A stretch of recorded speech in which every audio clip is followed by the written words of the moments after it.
start, and we have to start with the core team. Welcome back. We are talking about the Rohingya crisis. 8 groups working on the eastern border of Bangladesh. They say that humanitarian organizations helping the refugees, the Rohingya refugees in Bangladesh, need some 500 million over the next 6 months to help up to 1.2 million people, most of them children, in dire need of life-saving assistance. As I said before, some 40,000 women are pregnant. And my guest today, Mr. Nashit Rahman, said that rape is usually used as a weapon when people start the war known as ethnic cleansing. Right, Absolutely, sir? absolutely. This legal aspect of it, because we are not going to war against Burma. Nobody is suggesting that. Nobody has that in mind, because that will cause another big problem. It will start, we'll go from a mole to a molehill. Now, how to solve this? Go about, we talked about diplomacy, politics, and legal matter. We understand that USA is not interested in solving or helping us to solve this issue. Okay. EU is in problems. EU has a lot of, more than its fair share of refugees already. So has United Kingdom. We are busy with the separation and the divorce from European Union. Now what is left now is China, India, Pakistan, Turkey, OIC countries. They're all Muslim countries, 50 countries I suppose, GCC countries, some OPEC countries. Will they come to the help of these poor refugees waiting, or rather fighting a life and death battle? I don't think so. One by one, OPEC is fighting for its survival. Right. You already mentioned about electronic car and the falling price of oil. Second, GCC is fighting for its survival battle with Qatar and 2022 World Cup, so and so. Yeah. And Turkey is fighting to take that Khilafah, Right. old pride, and leader of Muslim Ummah, Right. Sunni Muslim Ummah. And soon they will start fighting with Peshmerga. They will join with Iraqi force to fight in Kirkuk. There will be another dimension. So I don't think no one is there. And but the West is not interested in again shifting the Muslim power base from Arab land to Turkey. No, no. And if you look at the both right-wing and left-wing news medias and outlet, everyone is against the Erdogan. They are not the blue-eyed boy of Turkey.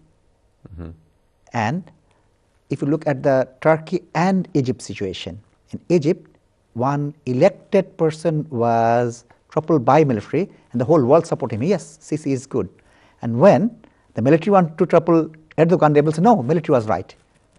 They don't want to see a stable power in any Muslim country. Right. That's the Western policy, what I believe. And in disaster, international community failed year after year. If you think about 2004 tsunami, they promise the sky and they deliver nothing. In Haiti, they deliver nothing. Still they are suffering. USA failed to deliver in their own island. What's the name of that island? I forgot. Yeah. Donald Trump spoke with the governor. Yes. And still it is a deserted land. Think about Kashmir earthquake. The whole world promised and delivered nothing. Think about the Iraqi and Syrian refugee crisis. There is not a humanitarian refugee camp in the vicinity. Hence, they are taking their life risk to cross the Mediterranean with dinghies. I don't think that whatever suits the West, they are happy. See, sometimes two nations are fighting, they'll say it's internal matter. Yes. The fight between Saudi Arabia and Yemen, see? Yes. The Houthis, it's internal matters. Yes. Qatar, it's internal matters. Yes. But in small place, East Timor, Yes.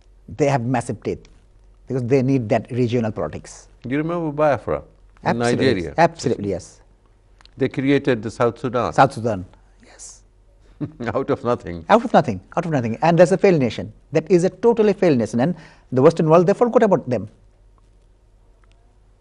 That's the irony of international politics, and it's part of world, and we have to bear with this.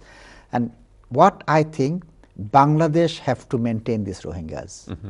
And if you look at the refugee standing in Bangladesh, it's not a good sign. They never integrate. Even in 45 years, Biharis are still Biharis. Still we have the Geneva camps. And neither Bangladesh want to bring them as Bengali, and neither Pakistan want to take them as expatriate Pakistanis. So still we have that problem. And still we have that 78 influx, 82 influx, 90 influx from Burma. We have different cluster of Rohingyas in Bangladesh. And some are involved with antisocial activities as well. And if you look at the first political rhetoric from the Awami League, this, no, we're a small country, we cannot feed them, we can't do this, we can't do this, they are criminal. So many political rubbish. And as soon as the Prime Minister said, no, if I can feed 16 crore people, I can feed 5 lakh. Yeah. Everything's changed. Well, it will be, it seems that it will be 500,000, but it will become a million. Million. It's million. going to be million. Million. Because they're not, now the influx is not that great, but they're still trickling over. Yes. And how can you convince them to go back? Where will they go back? See? There's no strategy. There's no plan whatsoever. I mean, if I say that now you go back tomorrow, where do I go back? Why will I go back? See, I would rather die here on the no man's land. See? Absolutely. If you ask a single Rohingya, no one will say, I want to go back. And who will give them the guarantee they can live a human life? Forget about securities, forget about food, education, house, medical. It's human life. They are not leading a human life in camp. Still, they're alive. They're not raped. They're not bullied. They're not tortured. And they're not in constant fear that next morning they may be killed. But if they are allowed to live like that, with passage of time, as happens with everywhere, corruption takes place. They become disgruntled, dissatisfied with the situation. Some exploitation will take place. Trafficking will take place. Illegal organ transplant business will take place. Yes. All these things will happen. Not only that, the International Human Trafficking Organization, they want the young girls to be trafficked to Indian prostitution. And there's another dynamic. Still, that Shuntu Larma group, one fraction, they don't believe in Shanti Chukti, right, signed by 96. And there's dissatisfaction, and they are Buddhists. So there's another dynamics there. And we don't know, I don't know how long this Awami government will be there. If there's any shift of power, total balance will be opposite. You never know. That will be boiling point of Bangladesh. Will that be good or bad? Absolutely bad. Bad to worse. Because you have to understand the sentiment of Paharis and Bengalis. There's a mentality for last 40 years. And as those Marmas, Chakmas, Morongs, they were fighting with Pakistani armies against Mukti Joddhas. Some of the kings are still in Pakistan. Yes. So there is a historical... Is he still alive? I think he died. I don't know. He may die, yes. His son is a minister. He was a minister, I think. Minister, yes. Like Mr. Muhammad Ali. Muhammad Ali, yes. So there is that dynamic. And this dynamic totally depends about political situation. I don't see any light in end of the tunnel. I don't know how long is the tunnel. First, we have to know how long is the tunnel. Right. Then you have to think about the light. You don't know about the tunnel. Endless. Well, the Myanmar's minister says the tunnel is about 10 years long. And he's showing us... That's the time, not the length. It will take 10 years to travel through that tunnel, see. And we do not know the light at the end of this tunnel. Is the light or is an oncoming train? It may be an atomic bomb. It may be an atomic bomb. This is a very, very sad situation that we are talking about. And despite the best of intentions that I see, even young children are collecting money, I understand, in Bangladesh, in everywhere, even in this country, yes, for Rohingyan people, see, Rohingyan children, Rohingyan ladies and poor people. But is the world going to sit and watch the death of so many people, the killing of so many people, just because their land is producing minerals and oil for some rich nation, and a small nation like Myanmar is in collaboration with a big nation, and China, and our big brother India will just sit there and watch? Unfortunately, from my perspective, the answer is yes. And it was yes in Afghanistan, it was yes in Iraq, it was yes in Nicaragua, it was yes for Contras, it was yes in Bolivia, it was yes in Vietnam. Again, it's yes for Rohingyas. I don't see any logic, I don't see any reason why I say no. And they will watch how long? They will watch till Christmas, then they will forget. There will be another issue. After that, there will be another issue. You and me, we will forget in 2 years' time. They will forget in 2 months' time. That's the problem. It's very sad, and I don't want to end this show on a very sad note, but I was thinking that possibly with your legal background, we'll find some legal solution. For legal solution, you must work hard, deep in the night.